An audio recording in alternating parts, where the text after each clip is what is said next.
let me in, did you? You look great today, Poisey.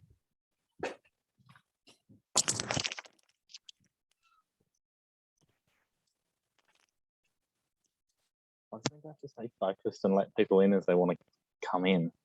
I can't just walk off. Yes, I am.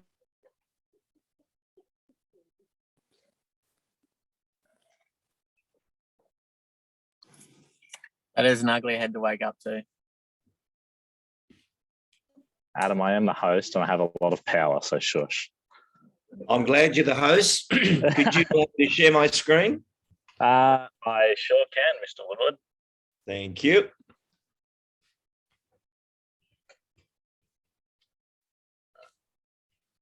Do I just make you the host? Is that?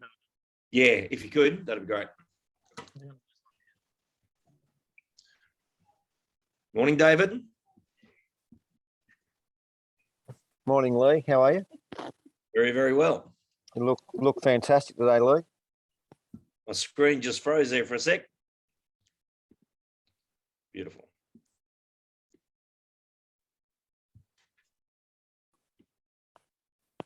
If I can see that, all good. Great.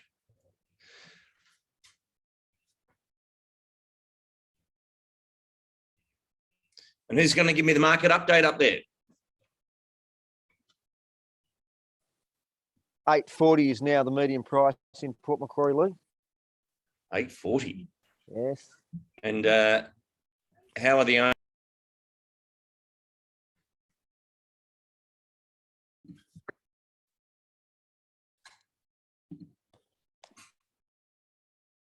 Good morning, everyone. Good morning, everyone. Now we've got a few more coming in. Oh, cool. You can do that for me. Tremendous. All right. We'll just let the last few people in just before we go live. And I'm not in the studio today. I'm in a hotel in Sydney working down here. So welcome to the room.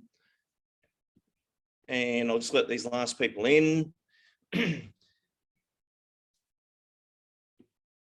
Now, while we're waiting for these last people, anyone got any brilliant things that have happened in the marketplace to them to give me a charge of where you are? Matt King, what have you got?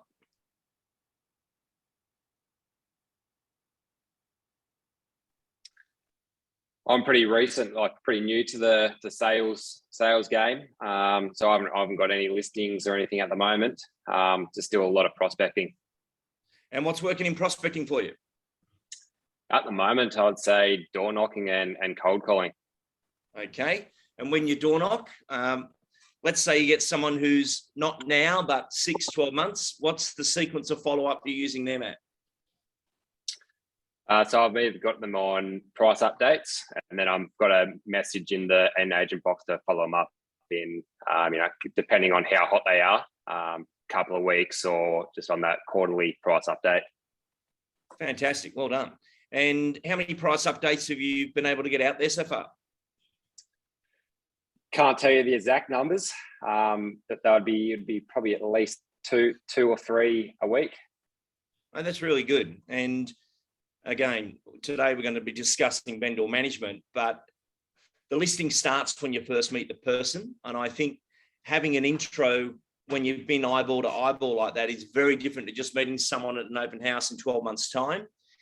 You're learning to fish upstream, as we call it, which is actually the golden part of real estate. A lot of people think we prospect to get listings, but we don't. We do it to start a relationship that can actually build from that. And the fact you put them on the price update, you've got the right sequence there going on. And then obviously the follow-up from there, just do that surrounding sales. But that phone call when the company's got something listed or the company's got something sold will become very valuable as well. Who else has got to win for the marketplace? Last few people coming in. Lisa, how are you going out there? You look like you're in the field mobile. I am. My daughter's got the key to the office, so I'm sitting out the front. No troubles at all. And how's the marketplace for you? Yeah, not too bad. I've just noticed the buyer inquiries dropped off quite significantly. But yeah, still getting in the door, which is great. I've got a few listings going at the moment, and my pipeline is looking quite good, actually. Very good. All right. Well, we're going to get started. I've got a really important session planned for you today. I'm going to take you through the top 10 tips of vendor management. And I thought I'd select that one because in our last session, we spoke about getting your sequences right. And when we talk about sequence, what's your prospecting sequence, what's your listing sequence, what's your buyer management sequence, and then what's your vendor management sequence. And vendor management's one of those things that we see it different to them. And I'll start with that. And I was chatting with Dave Gray yesterday, according while he was in the States. And we were having this conversation that I want to start today's session off with. And I think it's really valuable.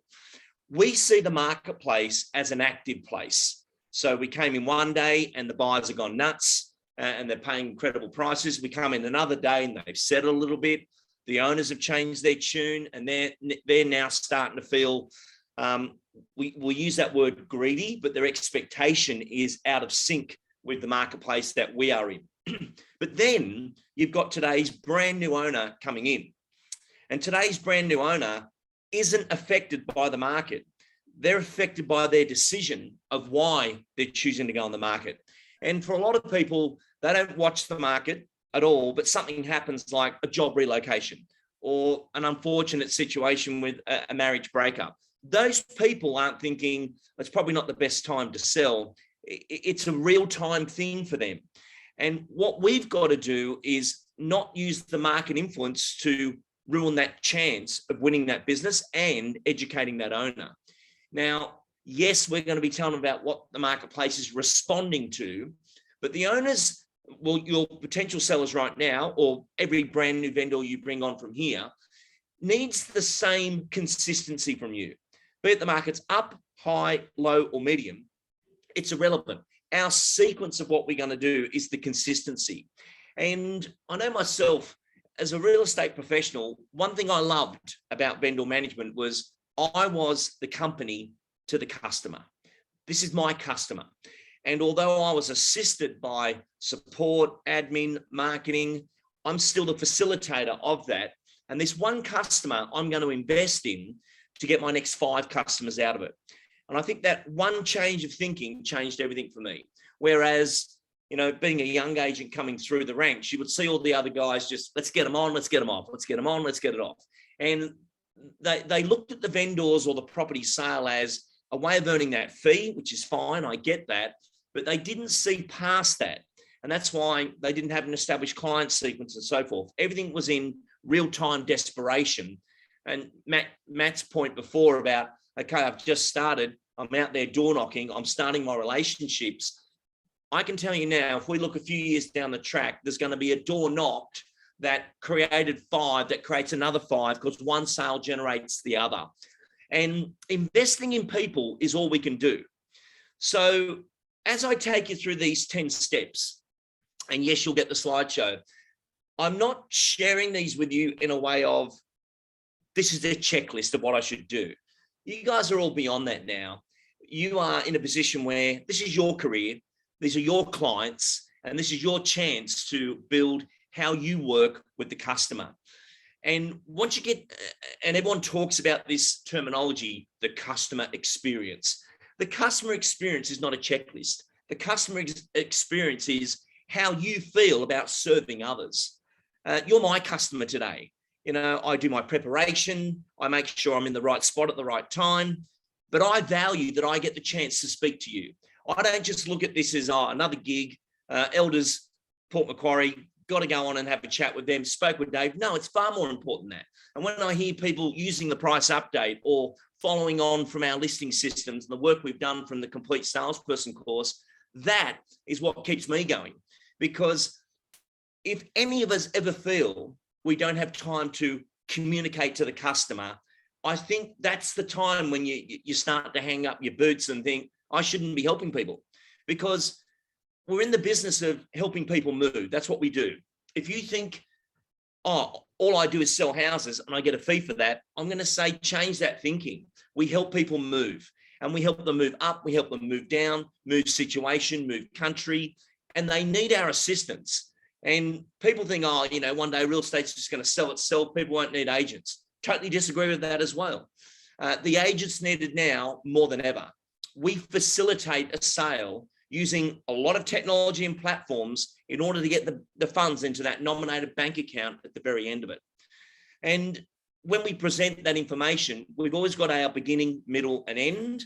But these 10 steps, I really want you to give thought to today and say, where am I with that step?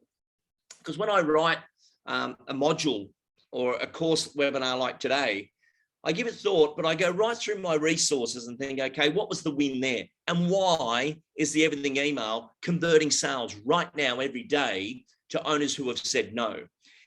And the no concept, when an owner says no to an offer, is probably one of the most important things I can explain first up. When an owner says no to an offer, that makes them the highest bidder in the property auction. So no, I'm not accepting that offer. It doesn't matter if you're private treaty, auction, tender, it's irrelevant. If you've got an offer of 840,000 and the owner says no to it, sold to you. Congratulations, you bought the property. So when they say no, they are the highest bidder on the property. They bought the property back. Now, you've got to look at how you have that conversation, because you can't have it the way I just did it then. But if I was speaking to Lisa and I said, Lisa, I want to explain something in the marketplace that I think is going to be valuable when we're on the market. And I want you to know that you are in a powerful position at all times. You can always say no to an offer and remain the owner of the property. You never actually have to sell. That is a personal choice of yours. And it's not even that we sell the property. You're choosing, Lisa, to release the property onto somebody else. And for all the owners I serve, one thing that I find really interesting is how they view that offer situation. So when someone makes an offer on the property and we negotiate that up to a higher level, I then present that to you. But that offer could have gone through multiple stages. I've got it up to another 10, another 15. And then I'll say, there it is, Lisa. There is an offer of 840,000 for you. Now, remember, you've got the power. You can say no and remain the owner of the property. But all you've done is choose not to release it onto somebody else. And you own it. You are the highest offer. You stay in the property. And as simple as that sounds, I can never release it onto the next purchaser who's going to live here until you agree to let go of it. And a lot of owners struggle letting go. They'll look at pricing. They'll look at what's happened in the marketplace. And quite often we can be out of step of what the current buyer engagement level is. Now, we're about to go on the market. We're going to get a response from that marketplace. It could be different to the response we had 6 months ago. It's going to be different to the response we have 6 months from here. But it's in real time. And we have to make a decision that whatever comes in this next 4 to 6 weeks is going to be that level of what the property is actually worth. Because my job is to protect the asset and get you as much money as I can. But Lisa, I want you to give thought to, do you really want to buy this back, or do you want to move on with your plans and release the property onto somebody else? That's really what we're discussing. So that one conversation is a perspective, if you like. And I think vendor management isn't about scripts and dialogues. I actually think definitely it's about them understanding how we fit into a marketplace, because we facilitate it. We're not responsible for the market. We facilitate it on behalf of the owner. So I'm going to share my screen and I'm going to take you through these 10 steps that I've created for you. And just confirming, everyone can see my screen there. Once I bring a slide up, give me a hands up. You see my screen? Tremendous, thank you. Okay, so step number 1 in my top 10 tips for you on vendor management that I've given a lot of thought to is live up to the presentation promise that won the vendor's decision. So when you went in there to the lounge room and you've done live mode, sell mode, and invisible value, and all those things we discuss, you got to make sure you live up to that. And as a refresher for you, for those people that didn't see the listing sequence, we said to the owner, we're about to go on a journey, and that has a start, a launch, and an end. And that end is that the property sold for a price that you're ecstatic with or prepared to release the property for. Our pre-launch and our post-launch is where all the investigation is done so that we can make sure we live up to what the marketplace is responding and what we can elevate the price to be. To do that, we're going to take it through some stages. And the first one is our prep and design. And the prep and design stage is where 70% of the checklist is. And quite often, Lisa, we'll have an owner that we sell the property in the first week and a half, 2 weeks, and they feel it wasn't a long period of time. But 70% of our checklist is done before the first set of eyeballs actually come on the property. And the following weeks after that, we just roll over technically until we find the right buyer. But the job is done in the prep and design. And it's my job to showcase the property at that level. I'll be doing our VIP inspections. And the purpose of the VIP inspections is to find out what are the buyers responding to. I have my view on price. Lisa, you have your view on price, but you and I aren't buying it, or potentially you could be buying it back. But the marketplace is going to have a response based on the competing properties and what they can achieve in that market. Don't be concerned or offended by that. It's just how the marketplace works. And when you go out to buy your next property, you'll have your response to a marketplace. And I'm sure the owner that you're buying from is going to say, but that's not as much as I thought. You're going to be in that same position. From there, our digital inspections, once we hit realestate.com.au, Lisa, the world now knows about your property. It's an international asset on the marketplace. And all those people who've actually logged in to say, I want to get a notification for anything coming available in that area is now going to see it. And I think that's a moment when we get a response and an offer from the marketplace. Now, if we're doing this well, our detailed offering will get an early offer. Now, at what level, we won't know until we work out the buyer engagement, but we get our fresh eyeballs and buyers competing. Now, at the moment, we're not seeing 10 buyers compete like we did. We might see 1 or 2 or 3. And I think we should prepare for that if it is only 1 or 2 or 3, the other 7 have been removed from the marketplace. They have purchased. So we've got to make sure we really value that when the buyer comes through, this could be our chance. And Lisa, I mentioned this to you, that the longer the property is on the market, the less people expect to pay. And that's why that first 4 to 6 weeks is such an important time frame with what we do. Our challenges, and I don't think we can afford to do this at all at the moment, is, and I'm just going to bring up that last line there. Okay, we've got a freeze there for a second. So our last line there is a below standard offering, which gives us low offers, wrong audience, and not sold. So suddenly, this is where, I'll come to number 2 here for you. So let me share my screen again. One moment.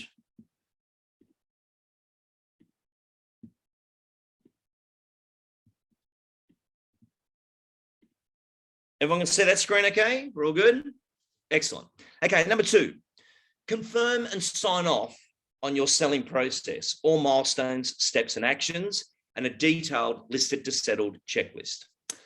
Okay, these first 2 points.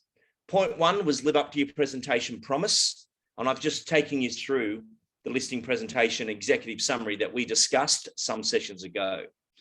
Number 2 is different. Confirm and sign off on your selling process. How do you sell a home becomes really important. Now, in my job, working with you on a structural level, I share with you exactly what goes on in the framework of selling a house. So, interesting enough, that framework that I'm recommending to you looks like this. There is only a middle line here that we need to focus on, and that all your properties will live within here at some point. Now, I'm just going to let Adam in there. 1 second. Okay. So every one of us has to activate a property, and there'll be a checklist that we need to do there. Then we've got our processing the property, the design stage, release, launch, market, review, negotiate, sold, and then our final part is to settle. Now, when you look at those 10 milestones, every one of your listings you have now is somewhere along that line. So, Lisa, I'm going to give you as my example. Lisa, can I ask you, what's a listing you've got on the market right now and where is it up to? 76 Talon Drive has just gone live. First open home is this Saturday. Okay, so you're on number 5 there. We're 50% through the process. Does that make sense, everyone? Now, for those of you that have gone live, been on the market for a few weeks and you are unsold, you're at 7. You're 70% there. And if you look at 7 is review. So when we look at review, that's our price adjustment moment. David Plews, what have you got? Give me a property and tell me where it is. Have you got one that's just come on the market, not launched yet? Yeah, 66 McLaren Drive. Had one open house on it. Okay, so you've gone live. Yep, we have. Okay. Now, for the rest of you who signed something up yesterday or the day before, you're at activate or process, heading to the design stage. And I'll tell you why this is important. You have great administration support where you are, which is fantastic. But with that administration support, you've still got to have your moments in what you do. And what I mean by that, and I'll just exit that for a second and bring it up in a different view for you.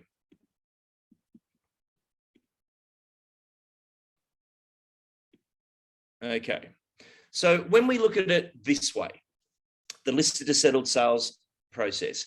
Now, everything in there that's admin that you don't do, you don't have to worry about. That's wonderful, but it's still part of what you do. So, for example, and what I mean by that is when you look at all the actions in each of the lanes, that's what you're reporting back onto the owner. And it's not until that it goes a little bit further down the line that people can then go, okay, I understand where we're up to. But an owner wants to know that you are sweating. And I think silence implies consent actually works in reverse here.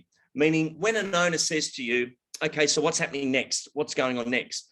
That's a bad sign that you're not, a well-informed owner is easy to manage. And ringing up about all these points becomes really important. But the key to vendor management is to work really hard early. So the first 9 days is where you ring them every day. The first 9 days is where you ring them every day. And it's a very quick call. Hi, Lisa, just letting you know the photography's been booked and our administration team is now starting to look at everything required to get us onto the internet and getting that process in order. We'll speak to you soon. Is there anything else you need from me at this point? So the actual checklist reporting early is where the owner, and I'll give you the reasoning for this. When an owner makes a decision to go with you as their agent, I'll just bring that off screen so you can back see me.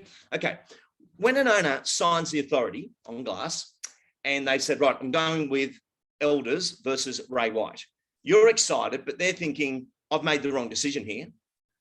Maybe I should have gone with Ray White. Maybe I should have gone with First National. And they're actually very concerned at this early stage. And what you've got to do there is do everything to reinforce that they've made the right decision.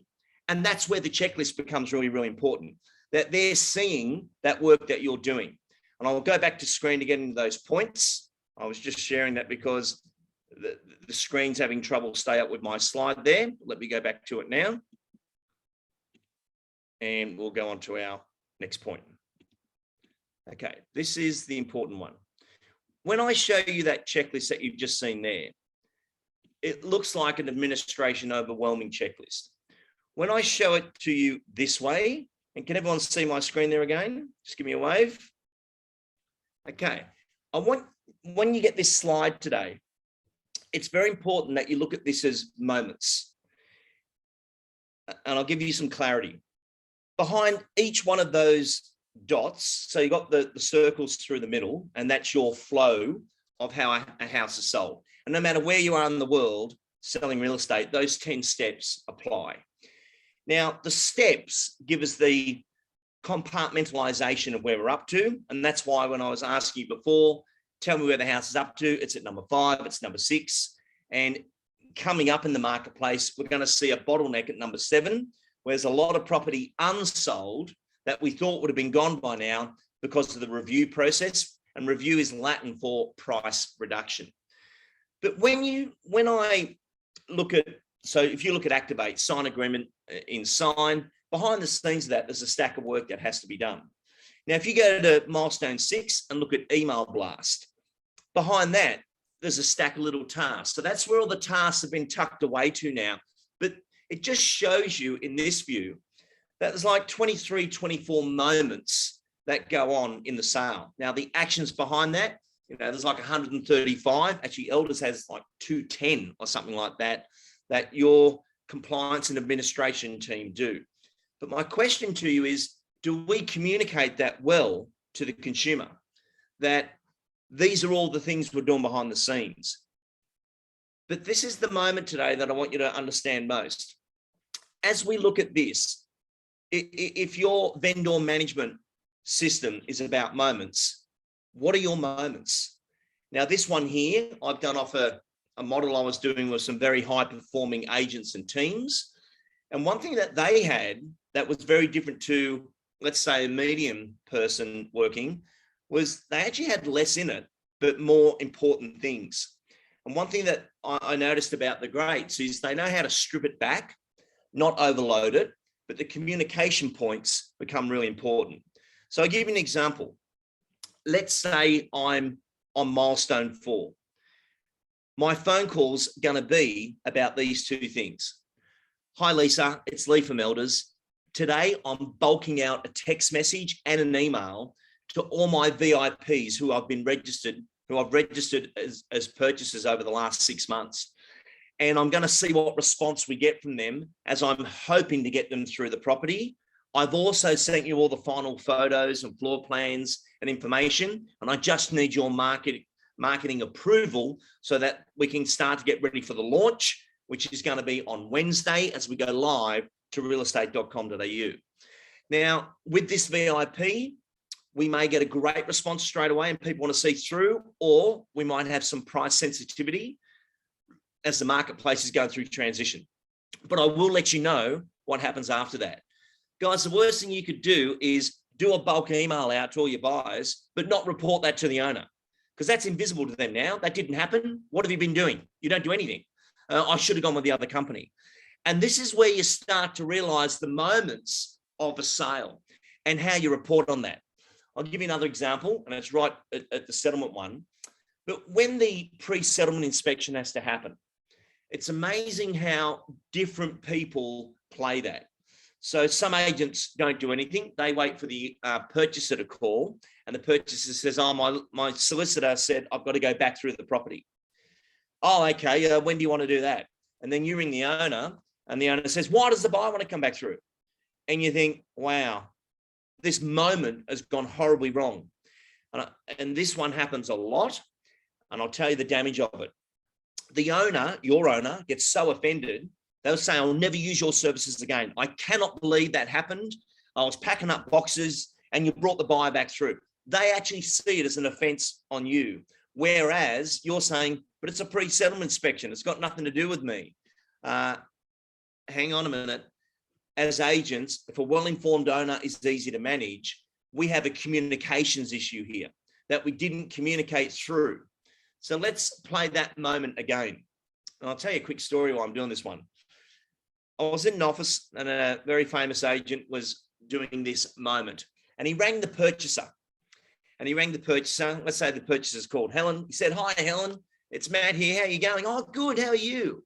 Not long now. Are you excited? She goes, oh, I just can't wait to get in there. The kids are all excited. Yeah. Helen, do you want to go back through it? Oh, can I? Yeah, why not? Bring your tape measure. I'm sure you want to measure up the fridge. If there's any notes you need to take, I'll get you back through it. So he actually rang the purchaser as an opportunity to go back through it, not a pre-settlement inspection, although it was a pre-settlement inspection. Then he rings the owner and says, hi, Lisa, have you arranged your pre-settlement inspection on the property you're buying yet? What's that? It's a common legal practice that before the banks will settle, they want to know you've had eyeballs back on the property and no walls have been removed or any flood damage or anything like that. So the property you're going to, I think you should ring the agent and arrange that pre-settlement inspection. And by the way, the one on your property is booked for next Wednesday at 4 p.m. So using their property as the destination, have you checked? And then having the buyer feel they're coming back through. And by the way, this is when it is. The moment goes beautiful. Whereas what we see, we've done so much vendor settlement research and they say, I'll never use that company again. And it will be because of the pre-settlement inspection. And then the last thing they saw was the commission that the agent was being paid to do the job. And those two things just did not connect well. Now, let me bring that back here and back on screen. Any questions about that at this point? Harry, how are you going? You taking notes there? All good? Any questions, any observations? Everyone's good. All right. Let's go back to our next point. We've got a few more to go.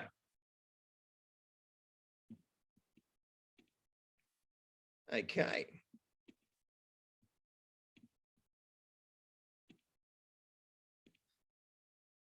Point number 3. Now, this one's my favorite. Build credits in the emotional bank account. Every one of us, when we list and sell real estate, we have this emotional bank account that we're working from. And I'll give you an example. You list a property and the bank account is at 0.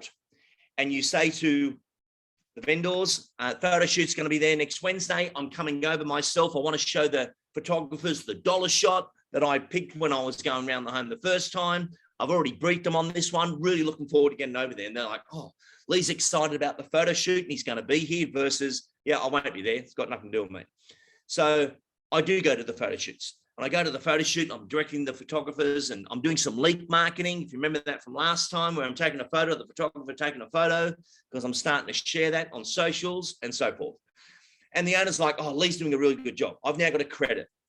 And then the photos look fantastic when I send them through to the owner and the owner's really ecstatic again, I get another credit. And you're either adding or subtracting to the relationship. That is what the emotional bank account is. Now, if it goes well and you're building those credits beautifully, people will give you that moment when things don't go so well. So let's say a really bad offer come in and the owner's not feeling good about it. You don't want them going, well, it's because we went with the wrong agent. What you were after is them saying, well, hang on, Lee's done everything well so far. It's not his fault. It's just part of this process that we're all going through. Okay, number 4, provide the owners with a detailed calendar of events. In your beautiful pitch proposals is that calendar. Now, that calendar you may want to print out as well. Let them have it on the fridge. That calendar is the moments for them. This is when the photo shoot's going to be. This is when the first open's going to be. And I advise you to ask the owner, do you use your digital calendar for all your bookings? Yes, we do. We have to use it for work and so forth. Okay, I'm going to invite you to the bookings that I have on the property in the first few weeks, which is going to be the photography. Like, do a calendar booking to the owners where they're in on that invite and it's visible in their world. You know, you're trying to help them gain visibility about what you're doing. So that was number 4. Number 5, continuous reporting. Reporting brings clarity and understanding. For many of you, you've lived a life in real estate where the Monday report would go out, take you all day to do it. The owners wouldn't read it, and then they think you're doing nothing. That was traditionally how real estate was played. That's not really the way it is today. And although weekly reporting is still done by some, a lot of people have now stopped their weekly reporting so that the owner's not waiting for that report for the end of the week and moved to continuous reporting. And continuous reporting is that update, but you can do it in frequency where, you know, I might have done one on the Monday, I've done one on the Thursday, then not to the next Wednesday. So it's not that where's my report versus your phone call would be a booking. I'll give you an example of that. So if I said, Lisa, I'm going to call you Monday at 5:15. Now, a lot of agents make the mistake of saying, I'll call you Monday. And at 9 o'clock, the owner's like, well, I haven't heard from you. 10 o'clock, 11 o'clock, 12 o'clock, I should have gone with the other agent. So always put a timestamp on the Monday callback which is a very important phone call because we're looking at the results from the week and the weekend. And has anyone responded from the weekend if that's been the best part of the campaign? Now, weekend selling's important, but obviously your midweek inspections is where we're getting the best results. But for those of you, and I can't see all of you in one go here, but the Ignite app that has the reporting on it, which is the performance reporting of a property, I think that's absolutely unbelievable. And the fact you can click on that property, do the performance report, hit share, text that out to an owner. I'll be doing my vendor reports every time I have a coffee. I just go and have a coffee, couple of vendor reports, and I'd be doing number 5 here, continuous reporting. So my tough owners, I might do a report every couple of days because that's needed. But that Ignite app is such an important feature now because you don't have to go through all that administration to do it. And that also comes under that moment of no one can get angry at a system. So in that report, it's going out, showing the competing sales, the buyer engagement levels. As you know, or you may not know, that particular app has a buyer scoring system, and your purchases are being scored out of 10. Your purchases are being scored out of 10. And what gives them a high rating? If they save your property, meaning they want a notification when anything goes on with it, that bumps up their score. If they're only looking at Port Macquarie, that bumps up their score. Whereas if they were looking all over the country, it lowers their score. Now, I'm not sure if you're aware of that or not, but if I was presenting an offer to an owner and I said, look, we've had an offer come in today, I've been working on this, this is where it's up to now, but I'd like to go back and see how much more I can get. Now, let me just explain what I did there. When you're presenting an offer to an owner in this current marketplace, you can't just say we have an offer of, and what do you want to do? That would be a danger in the current marketplace because the owner wants to know you're sweating, you're working hard because other people got a better price and they still deserve that chance at a great price. So it's very, very important that you deliver it. We've had an offer come in. I've got it up to, but I want to go back and see how much more I can get. If you miss that last step and say, so what do you want to do? Do you want to do a counter offer?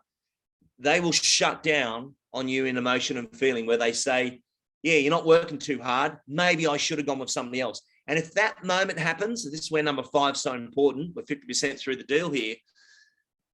You mightn't get that back in the current marketplace. And then you're going to have that rift that the owner thinks you're not working hard enough and you're thinking they're being too greedy and the whole relationship's gone south. Be very, very careful of that. But my tip number 5 is continuous reporting is a great way to run. Let's go to number 6. Let me click on that one. Number 6. Build a list of blended communications that trigger and inform the next steps. So let me explain this to you. Number 6, build a list of blended communications that trigger and inform the next steps. These little text messages are phenomenal. Hi, Helen, just letting you know, the contracts for the sale of the property of William Street have been exchanged. Congratulations, speak soon. And one thing that I've spent a lot of time on now is short, sharp messages that replace email, because a text notification is direct. Everyone's been spammed with email. Your text messages to your owner will be instantaneously read and understood.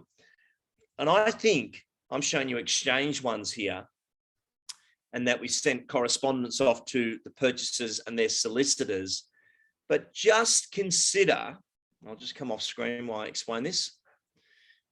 When I showed you all those moments before, there is no reason why you don't have your templates of text where you might text something out to the owner about the photography and then you're following it on with a phone call.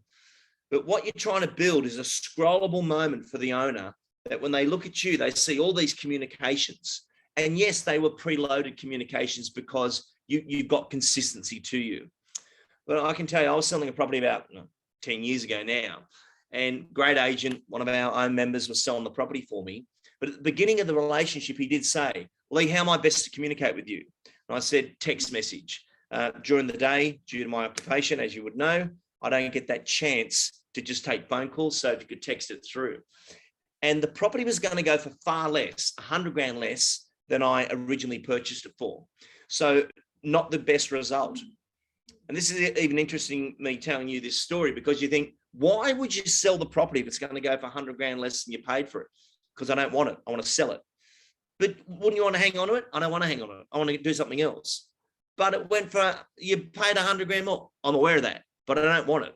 And I want you to have this understanding that you're either selling the property or you're not. And for me, I'm selling it. And yes, it did go for less than I purchased that particular property for, but that's part of the marketplace. Oh, but why don't you wait for a better offer? I haven't had a better offer. I've had one. And if I say no to them, I've just bought it back. And guess what? I don't want it. So you're either selling it or you're not.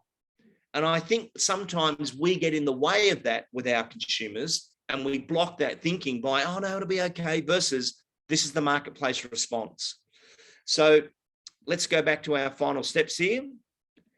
But in that step that we just looked at then, I think you should be building some great text messages for all your moments throughout what we do.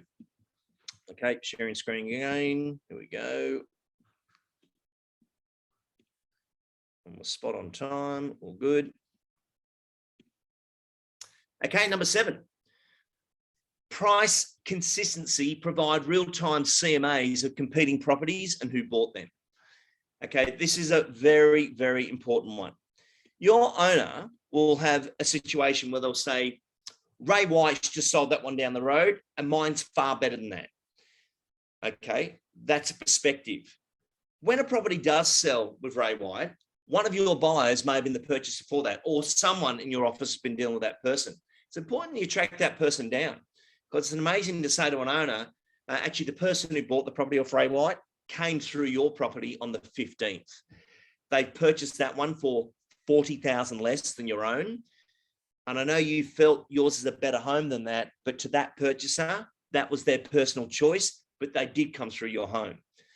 Be very clear that you know who's doing what in the market versus that agent did something better than you. And this is why on your inquiries, it's showing you all the inquiry on your Ignite app, by the way. In Ignite, when you go on your listing and it's showing every inquiry against that, if you scroll down further, it'll show you all the other properties that they looked at the same time. That's how you find that out. So this person also looked at the one with Ray White. Give them the call. Hi, Helen. Lee here from Elders. Just wondering, you're still looking at, oh no, we purchased. Oh, where did you buy it? We bought that one. I'd report straight back to the owner on that one that a person who came through your property has just bought this one down the road. We don't think to do that as agents because it's not our property, but that's the marketplace that we are working in. And that was tip number 7. Number 8. Okay. Making calls that count, connective and negative. Reverse engineered emails. Okay, great tip for you. A reverse engineered email is a very powerful technique. Firstly, you're using templated emails for each part of your vendor process, or you're using templated text messages or a blend of both. So for me, my week 1 email to an owner was very detailed, explaining everything in the checklist that we have done so far. However, the technique works like this. Firstly, you ring the owner. Hi, Helen.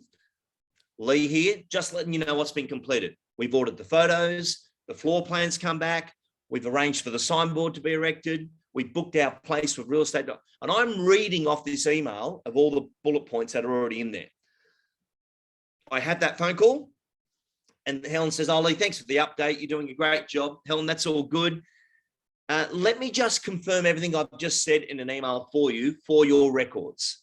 Now, as you know, an owner forgets things very fast. So a reverse engineered email is very simple. You bring up the email in front of you, you are reading off it. And then at the end of the phone call, give it a few moments and then send that email. Hi, Helen, as discussed during our phone call today, this is all the work we've completed, just keeping you fully informed. And bang. And then if their partner says, oh, we heard from Lee. Yes. What did he say? Oh, he said a lot actually, versus not much. And this is the email. Oh, wow. They're doing a good job, aren't they? Look at all the things they've done. And this is what building the credits in our emotional bank account. And you can see how this sequence is coming together. Okay, number 9. use a digital transparent notification offer system. So we are looking at bringing you guys on to Sell, and Sell is where we've got all our digital notifications that go out to the purchaser. I think this is a very powerful way of working now, because if an offer comes in, be it private treaty, auction, time sale, whatever you've chosen, everyone's getting notified. But the owner getting those notifications in real time becomes very powerful. Now, traditionally in real estate, all offers have to go in writing, the owner has to be informed. Now that is happening through digital. Now, you're not on that yet, but that's somewhere where we want to go in the future. But right now, you can still notify all parties by using your text notification in your normal text messaging. But number 9, very, very important. And then number 10, bring up number 10.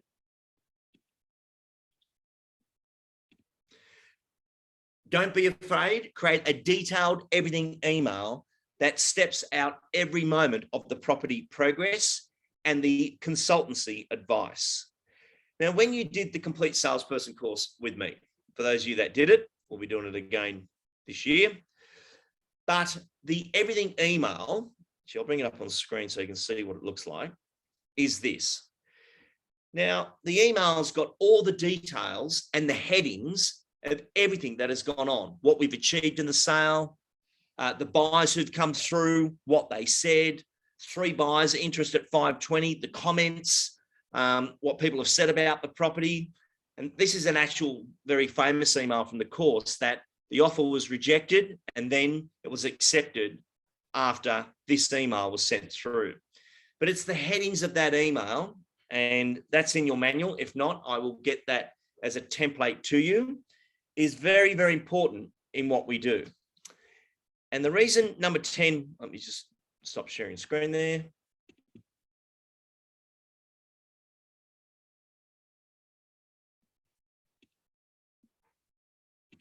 Okay, so the everything email is so important because of its headings.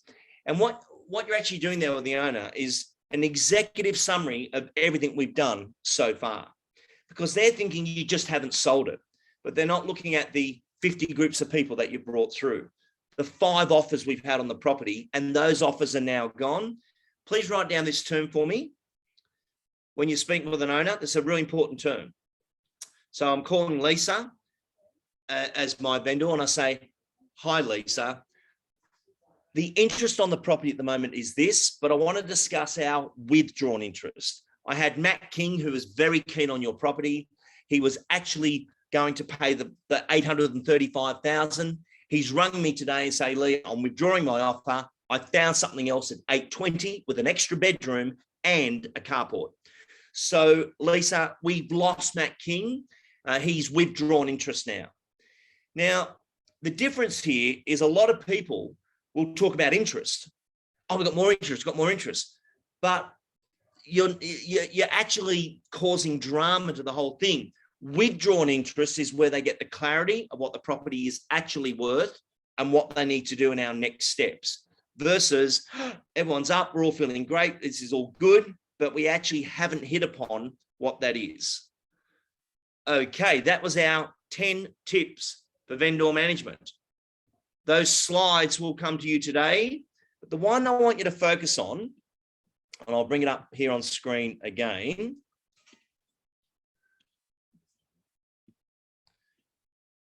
is this one, everyone. Let me just bring that up. This one here.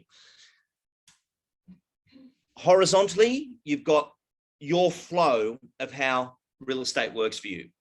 And the reason I use 10 is it's compliant to 100%. So you have an opportunity here that you can see where your property is, but you need to focus on these moments. So now sign agency agreement, that's all easy. Agent compete compliant checklist, that's all admin, nothing to do with you. What I want you to focus on is the moments that you're gonna bring in. And that could be a phone call, it could be an email that's going out, but still have these others in, because that is your, where am I up to, gaining visibility on how real estate is being sold through you. So that's the one that I think you should map out. And this is something you do for yourself. It's not even something you do for the owner. Like when we're speaking to an owner, I'll just give you an example. Okay, I showed you this one before. So when you get this particular slide, these are all the steps. Let me go back there. These are all the steps that are in a process of sale. Okay, so release stage, the launch stage, upload property to realestate.com.au, and this is what we're having our conversations around, and you can go through that. Now, again, as I said before, you don't have to follow my checklist, but I'm saying you need to sign off upon how you sell a house. Now, if I grabbed all that detail and threw it into a different layout to an owner, it looks like this. Now, you can't read that, I know, but look at the volume of tasks that happens before week 1. Now, this is a good prop for an owner, where an owner's understanding how much work you do in the first part. And I've got a lot of people using this particular chart now, not to go through the points, but just to show the volume of work and that not a lot happens to the property until we've got our launch done. And then we've got the final part where all the compliance kicks in to get the funds into their bank account. And that's the owner's view. But if you can get an owner to understand just how much you do behind the scenes versus not, it changes every conversation that you have with the owner. Does that make sense, everyone? Okay.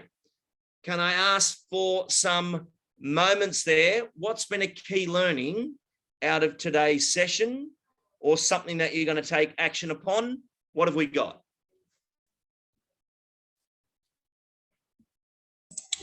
Just take every possible chance that you can to let them know the vendor that you're what you're doing, how you're selling, and what you're going to be doing in the near future. That's a great one. Every time we report little things to the owner, we're making more credits to getting a yes when we actually get the offer. And I've seen so many agents take a great property to market, get a fantastic offer, and the owner says no. And the reason they say no is this gaping void of silence. And this is the first time I've heard from you. And listen to that. The first time I've heard from you is when you got the best record price for my home. And I just haven't had enough emotion in this yet. I'm going to say no. And they say no to protect their feelings. Yet, if you're doing, I've done this and we've done that, and this is where it's going, I'm about to send an email out, I'm about to text out everyone, I'll let you know how I go. And you can do all these while you're in the car. You know, the best time to ring the owner is when you're driving along.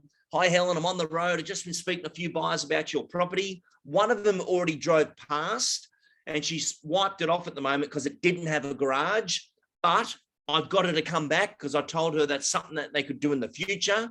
But I'm just letting you know the story of that one, of where that person is.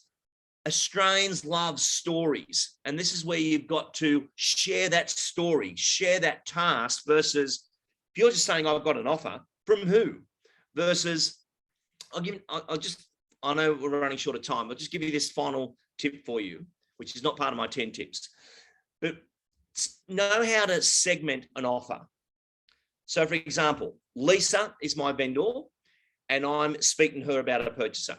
Lisa, I'm going to get you come in to role play for me if you could. I know you're dying to, so good news.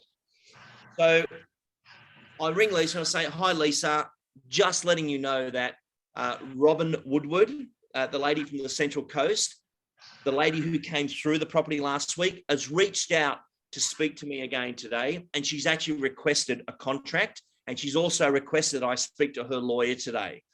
So she's actually looking really, really good, but I'll keep you informed and I'll let you know how we go.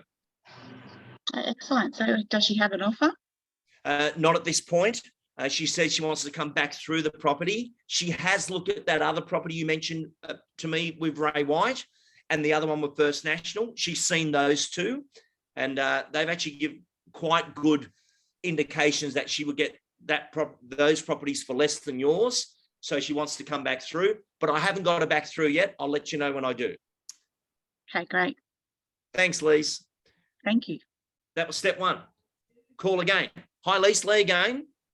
I've now got an appointment. Robin's going to come back through the property tomorrow afternoon at 3 o'clock. Now, if possible, are you going to be around tomorrow? Yeah, should be. Okay. If she does make an offer, I think we're going to need to respond fast because she is looking at those others. So, Lisa, I'm not saying we're going to get an offer, but I'm asking you to give thought now, the day before, that if she did make an offer, how would you respond? In the marketplace we're in right now, a lot of owners get caught off guard when an offer comes in and they don't know what to do. So just give that some thought. And Lisa, I'll even ask you now, if I can get an offer from her, what price would she have to be at for you to feel comfortable? Okay. Is there any other offers on the table or any other interest, Lee? I have no other offers. The other two interested parties I've already spoken to today, and they are not coming forward with an offer at this point. They are looking at other properties in the marketplace. Okay. Yeah. Well, probably within that range that we've advertised, I'd be happy with that. Okay. And if I can't get it to that level, what's another number you'd be happy with? I think we'd need to talk about that. Yeah. Look, this is a great conversation. I don't know what's going to happen yet, but I just want to know where you are, because Lisa, if she comes in, well, I'll even speak to her again today, but if she's talking even less than that, maybe I just don't let her in at all and we try and find somebody else. Or would you like me to let her in? No, definitely let her in. I probably need 800,000 to get me to my next property. Okay. But if she's talking below that, you're still okay that I'll let her in? Sure. Okay. So there's number two. Number three, I've shown Robin through the property, and I'll ring Lisa straight after it and say, Lisa, things went well. Robin's making a few phone calls now. I've asked her to meet me back at the office. I'll call you when I know more. But you can see I'm stepping it out here, everyone, versus, hi, I've got an offer. What do you want to do? You've got to use some street theatre and ramp it up to the offer so that people understand that they're singing you working. They're seeing you working. And I'll tell you does everyone know Anthony Toop from Toop and Toop? Ever heard of Anthony? Yes, no, yes, no. All good. Anthony was very, very good at this one part of the sequence of an offer. He'd go and see Lisa and say, hi, Lisa. We've got our offer now from Robin and it's in at 820. But before you accept it or even consider it, I just want to ring the other two interested parties to make sure I've left nothing on the table there. And they go, yeah, that's okay. Look, actually, I'll ring them now.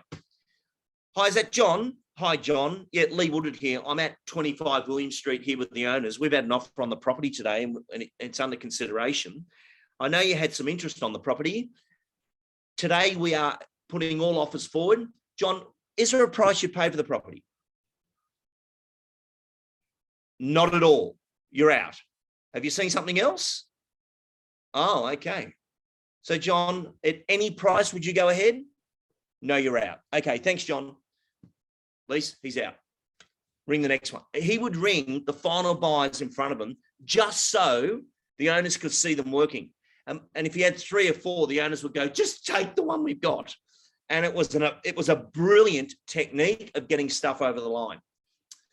So there we have it, everyone. That is our 10 tips for vendor management.